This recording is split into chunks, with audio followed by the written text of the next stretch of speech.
students, my name is Rohit Penuli and I am from ICT Virtual Classroom Dehradun. कैसे हैं आप सभी? हम क्लास 9th साइंस कर रहे हैं जिसमें कि हमारा चैप्टर नंबर 10 ग्रेविटेशन।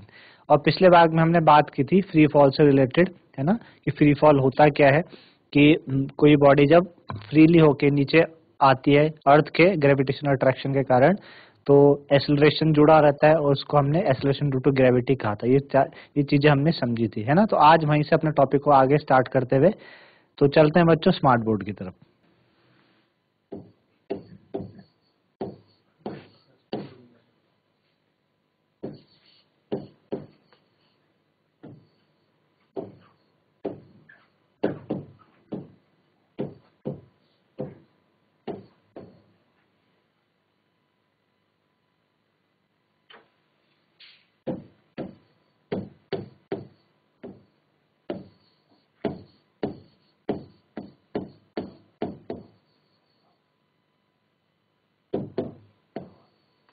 चलिए, तो हमने बात इससे एक्सेलरेशन ड्यू टू ग्रेविटी हमने की थी, ठीक है ना। अच्छा, और हमने आप बात ये भी की थी कि जो मोशन होता है ऑब्जेक्ट का under the influence of gravitational force of attraction, उसमें हमने जब बात की थी कि हमारे पास जो 3 इक्वेशन ऑफ मोशन है उनको वहां पे हम क्या कर सकते हैं, ए को रिप्लेस कर सकते हैं जी से, है ना। ए को हम जी से रिप्लेस कर सकते हैं। तो पहले उससे रिलेटेड कुछ क्वेश्चन कर लेते हैं बच्चों, फ्री फॉल से रिलेटेड। जैसे पहला क्वेश्चन है, a car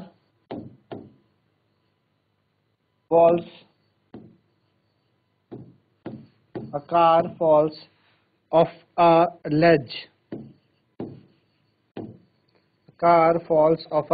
and drops to the ground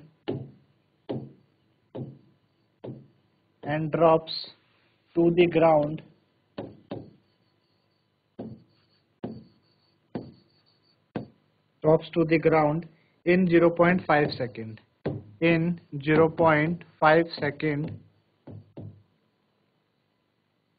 Let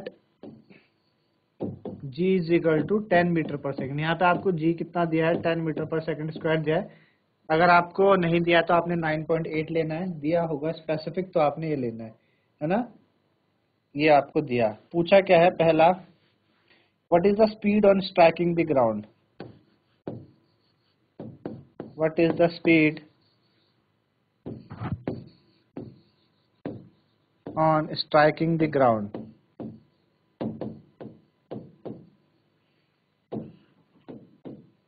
On striking the ground. आपको समझ आ रहा है क्या बोल रहा है? ये बोल रहा है कि car falls off a ledge and drops to the ground. एक कार को लेज से छोड़ा जाता है और वो नीचे जमीन पे गिरती है 0.5 सेकंड में। बताना कि स्पीड क्या होगी कार की जब वो ग्राउंड को टकराएगी, ठीक है ना। दूसरी चीज, how high is the edge from the ground. How high is the ledge from the ground? Is the ledge from the ground?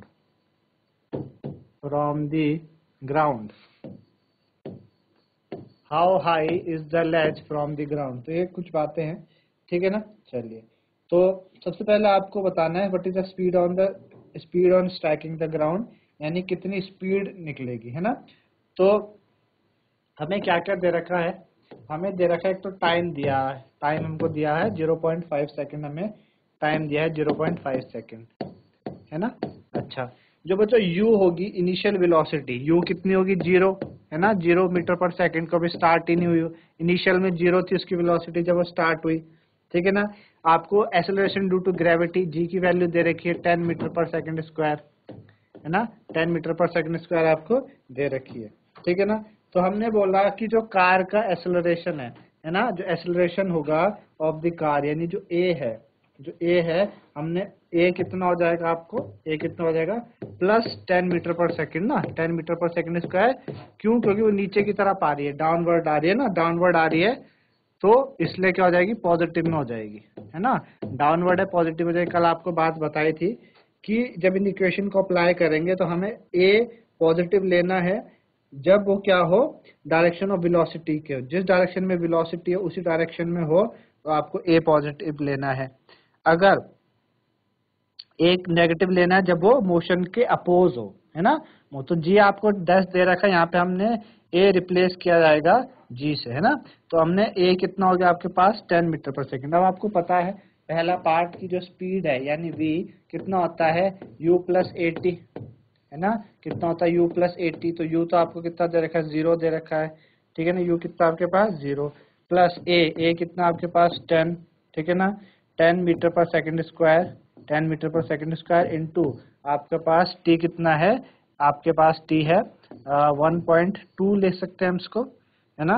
1.2 ले सकते हैं इसको, 0.5 है ना, कितना सेकंड है ये, ठीक है ना। तो 2 से कटेगा 5 टाइम्स, तो स्पीड कितनी आ जाएगी बच्चों 5, एक सेकंड से एक सेकंड कैंसिल हो जाएगा 5 मीटर पर सेकंड। ये इसकी स्पीड आ जाएगी कार की कि इस स्पीड से वो ग्राउंड को टकरा रही है, ठीक है ना। इस स्पीड से क्या कर रही है, ग्राउंड को टकरा रही है। आई बात समझ में आपको। तो ये आपके पास क्या था, दूसरा क्वेश्चन था।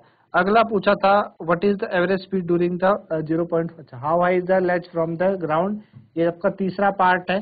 सेकंड पार्ट आपका था what is the average speed during the 0.5 second. Average speed 0.5 second के समय कितनी रहेगी, एवरेज स्पीड आपने निकालनी है, एवरेज स्पीड, है ना। तो एवरेज स्पीड कितने होता है आपको पता है, u initial plus final divided by 2, u plus v divided by 2। आपको पता है u कितना है आपके पास 0, v आपने निकाला अभी 5, है ना, और अपॉन 2, तो कितने आ जाएगी 2.5 मीटर पर सेकंड, है ना। 2.5 मीटर पर सेकंड आपके पास एवरेज स्पीड आ जाएगी, ठीक है ना।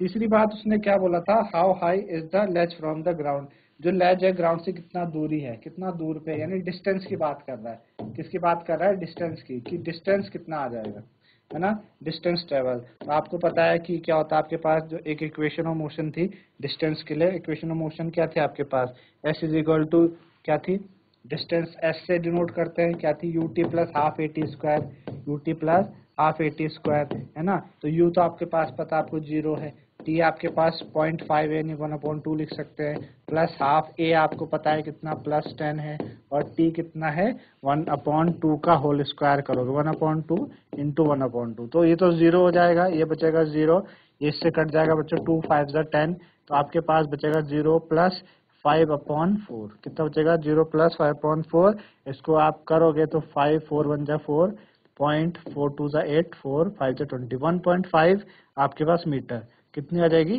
1.5 मीटर। तो जो हाइट होगी लेज की ग्राउंड से, यानी दूरी ग्राउंड से लेज तक की जो दूरी है वो कितनी हो जाए है 1.25 मीटर। इतना मेरे ख्याल से समझ आया। क्वेश्चन था क्या, क्वेश्चन था एक कार लेज से ड्रॉप की जाती है, ग्राउंड में टकराती है 0.5 सेकंड में, आपको स्पीड बतानी थी कि ग्राउंड में कितनी देर में टकराएगी, आपको बताना था कि जो लेज है ग्राउंड से कितनी दूरी पे है, और आपको एवरेज स्पीड बतानी थी। तो इस तरीके से हमने किया, मेरे ख्याल से आप लोगों को ये बातें समझ में आई, ठीक है ना। चलिए अगला क्वेश्चन करते हैं इससे related. N object is thrown vertically upward, N object is throne, an object is thrown vertically, object is thrown vertically upward, एक ऑब्जेक्ट को हमने ऊपर की तरफ फेंका, and rises to a height of 10 metre, and rises to a height of, rises to the height of 10 metre. आपने क्या करा, एक ऑब्जेक्ट को ऊपर की तरफ उछाला, वो 10 मीटर तक की हाइट तक गया ऊपर। कैलकुलेट वेलोसिटी, कैलकुलेट, कैलकुलेट पहला है velocity with which, velocity with which the object, velocity with which the object, calculate the velocity with which the object was thrown upward, object was thrown, object was thrown upward, calculate the velocity with which the object was thrown upward, ठीक है। Second है time taken by the object, time taken by the object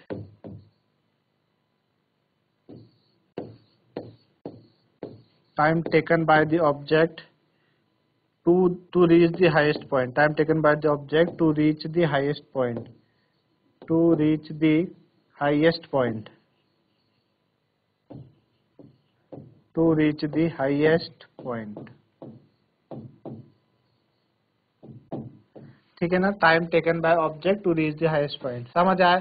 एक object को हमने ऊपर की तरफ उछाला, suppose एक कोई ऑब्जेक्ट था, बॉल थी, इसको ऊपर की तरफ उछाला तो ये 10 मीटर की हाइट तक गया। कितना गया?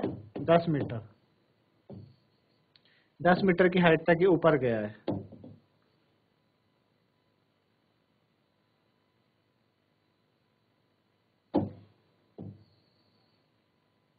ऑब्जेक्ट को उछाला, कितनी दूरी तक गया? 10 मीटर। ठीक है, 10 मीटर की दूरी तक गया। आपको ये 2-3 चीजें बतानी है। ठीक है ना, आपको सबसे पहले बताना वेलोसिटी, किस वेलोसिटी से ऊपर गया होगा, है ना। तो क्या क्या दिया हुआ हमको पहले वो नोट कर लेते हैं। एक तो आपको दूरी दे रखी है, डिस्टेंस।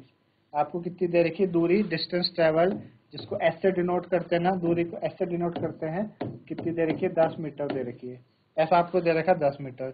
अच्छा, बोला कि जब वो ऊपर ऑब्जेक्ट को जो ऊपर की तरफ उछाला वर्टिकली अपवर्ड 10 मीटर की हाइट तक गया और फिर नीचे को आ रहा होगा, है ना, वो क्या हो रहा होगा? नीचे को आ रहा होगा।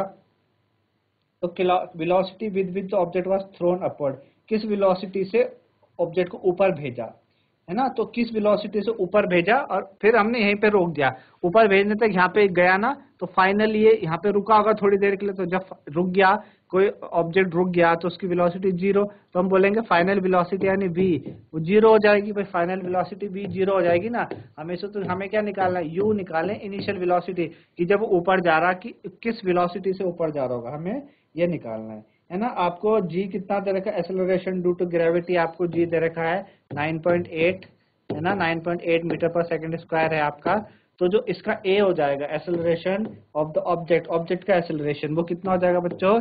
-9.8 मीटर पर सेकंड स्क्वायर, है ना। क्यों? क्योंकि जो मोशन है वो कैसा है? अपवर्ड मोशन है ना। मोशन कैसा है? अपवर्ड है, अपवर्ड मोशन है। इसलिए हमने a क्या लेना है? a हमने कैसे लेना है? माइनस लेना है। समझ आ रही है ना आपको? भाई ऑब्जेक्ट को ऊपर जा रहा, ऑब्जेक्ट ऐसे जा रहा और एक्सेलरेशन ड्यू टू ग्रेविटी उसको नीचे की तरफ लेके आ रही है। तो एक्सेलरेशन ड्यू टू ग्रेविटी के अपोज चल रहा है, उल्टी, दोनों उल्टी डायरेक्शन में है ना।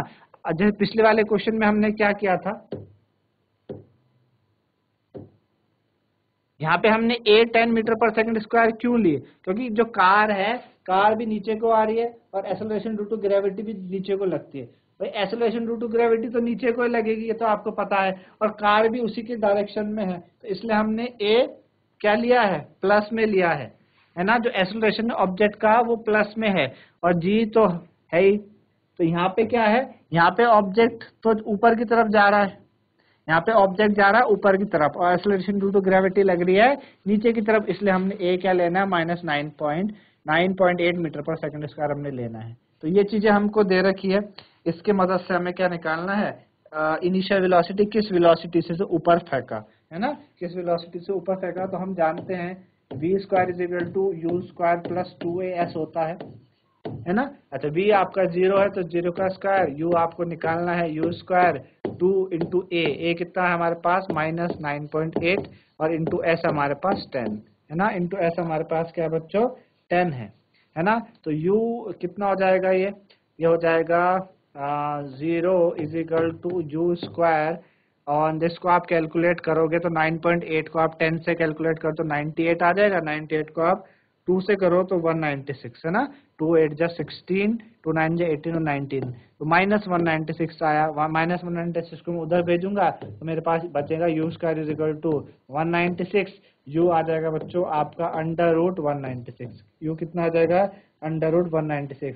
और आपको पता है कि 196 किसका होता है? 14 × 14 196 होता है ना। 14 × 14 196। तो इसलिए आपके पास u कितना आ गया? u आपके पास आ गया 14 मीटर पर सेकंड। कितना आया? 14 मीटर पर सेकंड। u कितना आ गया? 14 मीटर पर सेकंड, है ना। यू आपके पास आ गया है 14 मीटर पर सेकेंड, इतना आपको मेरे ख्याल से समझ में आया। तो पहली बात हमने निकाल दिया कि किस वेलोसिटी से ऑब्जेक्ट ऊपर की तरफ गया है। दूसरा, टाइम कितना लगा ऑब्जेक्ट को हाईएस्ट पॉइंट तक पहुंचने में, ऑब्जेक्ट को हाईएस्ट पॉइंट तक पहुंचने में कितना समय लगा, ये हमें निकालना है, ठीक है ना। तो कैसे निकलेगा, हम जानते हैं कि जो हमारे पास v होता है वो होता है u प्लस ए टी, है ना। v कितना होता है, u प्लस ए टी हमारे पास v होता है। v हमको दे रखा है 0, u हमने निकाला 14 प्लस a हमारे पास कितना है बच्चों माइनस 9.8 इंटू समय t हमें निकालना है ना। तो इसको मैं ऐसे लिख सकता हूँ 9.8 t को मैं इधर लेके आया इज इक्वल टू 14, 9.8 t को मैं इधर लेके आया तो कितना हो गया बच्चों 14 हो गया मेरे पास, है ना। भाई 9.8 t को मैं इधर लेके आऊंगा ना तो 14 हो जाएगा, भाई ये वाला इधर आएगा माइनस में, तो t कितना हो जाएगा, t हो जाएगा 14 डिवाइडेड बाय 9.8, t हो जाएगा 14 डिवाइडेड बाय 9.8। तो 9.8 को जब आप डिवाइड करोगे 14 से तो कितने मतलब सॉरी 14 डिवाइडेड बाय 9.8 है ना, तो 1 पॉइंट समथिंग के आसपास आ रहा है, 1.42 के आसपास आ रहा है, 1.42 सेकंड, है ना, 1.42 से। तो इतना समय लगेगा उस ऑब्जेक्ट को हाईएस्ट पॉइंट तक पहुंचने में, उस ऑब्जेक्ट को हाईएस्ट पॉइंट तक पहुंचने में लग रहा है 1.42 सेकंड लग रहे हैं। कितना लग रहा है 1.42 सेकंड, तो इतना उसको समय लग रहा है। तो मेरे ख्याल से ये चीजें, ये बातें आपको समझ में आई कि किस तरीके से आपने कोई भी न्यूमेरिकल को अप्रोच करना है और इस तरीके से आपने ये चीजें समझनी है, ठीक है ना। चलिए, तो ये थी बच्चों फ्री फॉल से रिलेटेड कंसेप्ट और उससे रिलेटेड आपके पास न्यूमेरिकल। अब आज का अगला टॉपिक है हमारा मास, ठीक है ना, मास। तो आपने प्रीवियस चैप्टर में पढ़ा कि जो मास होता है ऑब्जेक्ट का क्या है, मेजर ऑफ इट्स इनर्शिया, है ना। मास है क्या एक्चुअल में, major of it's inertia, major of it's inertia. और इनर्शिया आपको पता है इनर्शिया क्या होता है, इनर्शिया कि कोई भी ऑब्जेक्ट रेस्ट से मोशन में जाने पे या मोशन से रेस्ट पे आने पे कितना अपोज करता है वो उसका इनर्शिया कहलाता है। तो आपने ये पढ़ा है कि mass of object is a measure of it's inertia, और हमने ये भी सुना है पढ़ा है कि greater the mass greater is the inertia, जितना ज्यादा मास होगा उतना ज्यादा इनर्शिया होगा। Greater the mass greater will be the inertia, greater the mass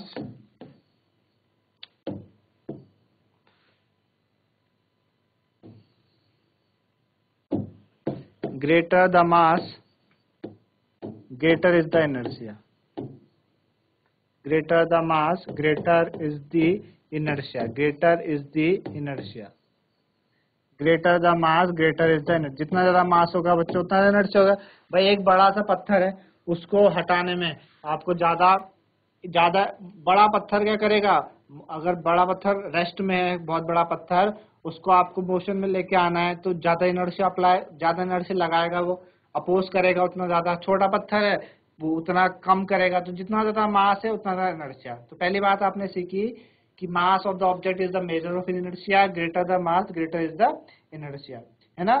तो ये क्या होता है बच्चों, हर जगह सेम रहता है, ऑब्जेक्ट कहीं पे भी हो, अर्थ में ऑब्जेक्ट आप कहीं पे भी लेके जाओ, मास क्या रहेगा, सेम रहेगा। तो जो मास ऑफ ऑब्जेक्ट है वो कांस्टेंट है और प्लेस टू प्लेस चेंज नहीं होता, ठीक है ना, प्लेस टू प्लेस चेंज नहीं होता। तो कहीं भी लेके जाओ आप ऑब्जेक्ट को, अर्थ में रहे वो या मून पे रहे, even in outer space it remain the same, है ना। तो मास क्या रहेगा बच्चों, सेम रहेगा, हर जगह सेम रहेगा इन ऑल प्लेसेस, हर जगह सेम रहेगा मास, हर प्लेस पे, चाहे वो अर्थ हो, चाहे वो मून हो, और चाहे वो आउटर स्पेस हो, चाहे वो आउटर स्पेस हो, हर जगह मास क्या रहता है, सेम रहता है, हर जगह सेम रहता है। बार बार रिपीट कर रहा हूँ इस चीज को, हर जगह मास सेम रहता है, अर्थ मून आउटर स्पेस कहीं पे भी बात करो आप। और मास ऑब्जेक्ट का इसलिए क्या है, सेम है, तो इसलिए वो क्या है बच्चों, कांस्टेंट है। इसलिए मास कितना रहता है, मास हमेशा क्या होता है, कांस्टेंट होता है और does not change from place to place, है ना, और चेंज भी नहीं होता।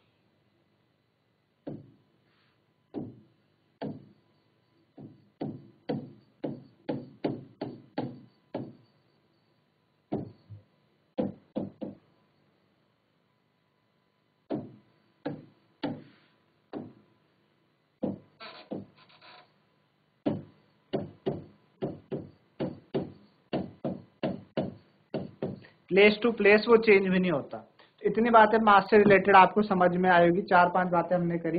पहला, mass is the measure of is inertia, greater the mass greater is the inertia. अगला, मास सेम होगा हर जगह, कोई भी जगह हो सेम होगा, कांस्टेंट है मास और चेंज नहीं होता प्लेस टू प्लेस, है ना। तो ये थी मास से रिलेटेड बातें। अब बात करते हैं wait.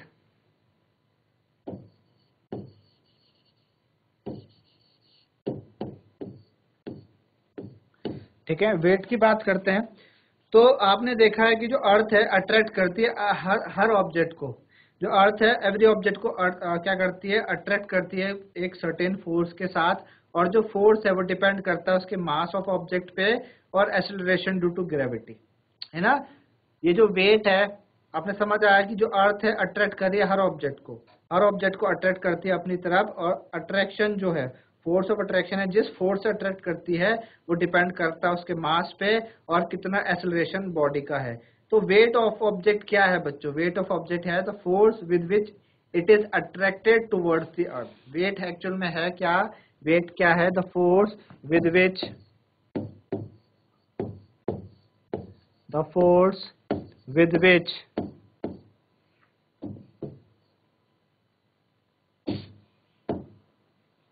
the force with which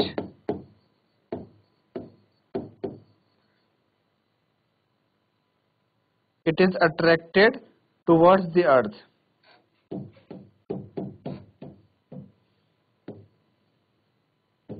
It is attracted towards the earth.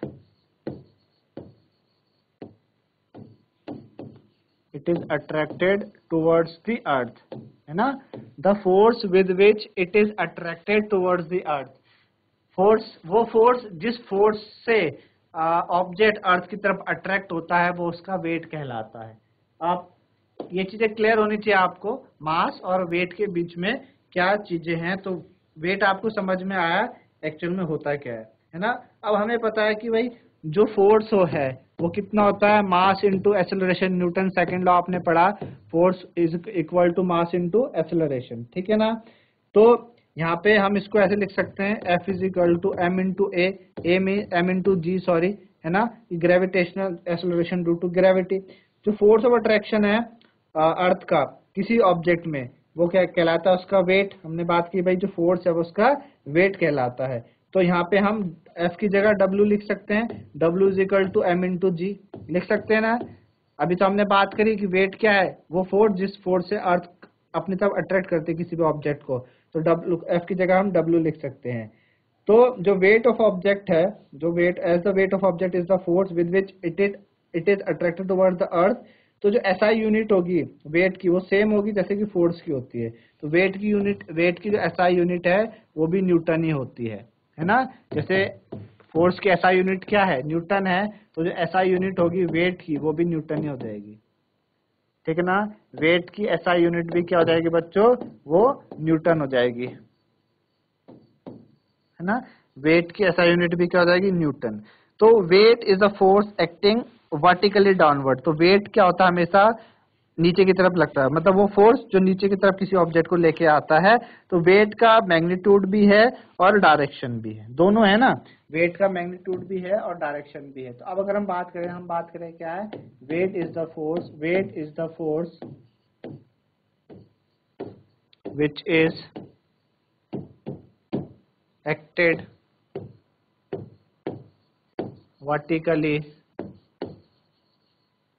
acted vertically downward, है ना। Weight is the force which is acted vertically downward, जो नीचे की तरफ लग रहा है। तो उसका दोनों है। वेट का क्या है बच्चों, it has magnitude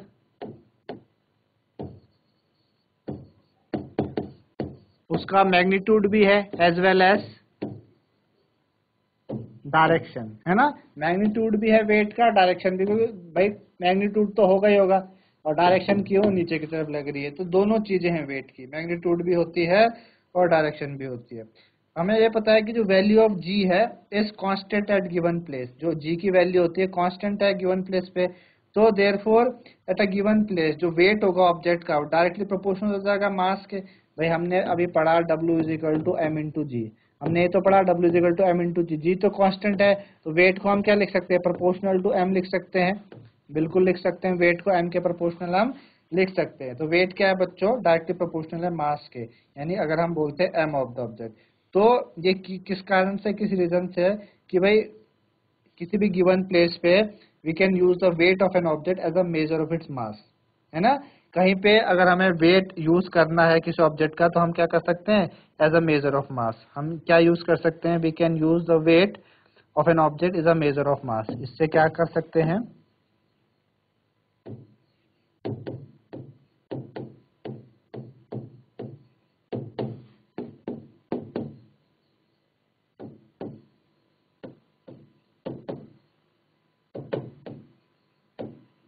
weight of, भाई वेट क्या है, wait of object is major of its mass. Suppose बोला कि मेरा वेट कितना है, तो मेरे अंदर जितना मास होगा ना उतना ही तो मेरा वेट हो जाएगा, क्योंकि दोनों क्या है, प्रोपोर्शनल है। Wait of object is a measure of its mass, wait of object is major of its मास, जितना भी उसका मास का मेजर है वही उसका क्या हो जाएगा बच्चों, वेट भी हो जाएगा, ठीक है ना, तो उसका वेट भी हो जाएगा। तो mass of object remain the same everywhere, भाई जो मास है ऑब्जेक्ट का हर जगह क्या रहता है, सेम रहता है, दैट इज चाहे वो अर्थ पे हो, चाहे किसी प्लेनेट पे हो, चाहे कहीं भी हो, मास ऑब्जेक्ट का क्या रहता है, सेम रहता है, ठीक है ना।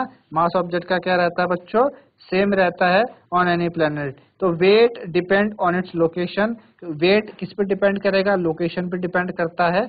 क्यों, क्योंकि जो जी है वो डिपेंड कर रहा है लोकेशन पे। हमने बात की थी ना, अगर आप पोल्स में चले जाएं तो जी क्या हो जाता है, बढ़ जाता है ना, पोल्स में जी क्या होता है, और नीचे आते हुए इक्वेटर में हमने देखा था रेडियस बढ़ रही थी तो जी कम हो रहा था, पोल्स में जी ज्यादा था और इक्वेटर में जी क्या था, कम था। तो जी जब क्या कर रहा है, डिपेंड कर रहा है। वैसे तो जी को हमने क्या माना है, कांस्टेंट, एक गिवन प्लेस में जी को हमने कांस्टेंट मान दिया 9.8 मीटर पर सेकंड, 9.8 मीटर पर सेकंड स्क्वायर, पर जो जी है वो किस पर डिपेंड कर रहा है, लोकेशन पर डिपेंड कर रहा है। तो इतनी बातें मेरे ख्याल से आपको इससे रिलेटेड समझ में आई हैं, वेट से रिलेटेड। तो आपको समझ आया बच्चों फ्री फॉल से रिलेटेड न्यूमेरिकल, साथ ही साथ हमने मास के बारे में समझा, मास क्या होता है, वेट क्या होता है। तो मेरे ख्याल से इतना आप लोगों को समझ में आया होगा। आज के लिए इतना ही, धन्यवाद, हैव अ नाइस डे।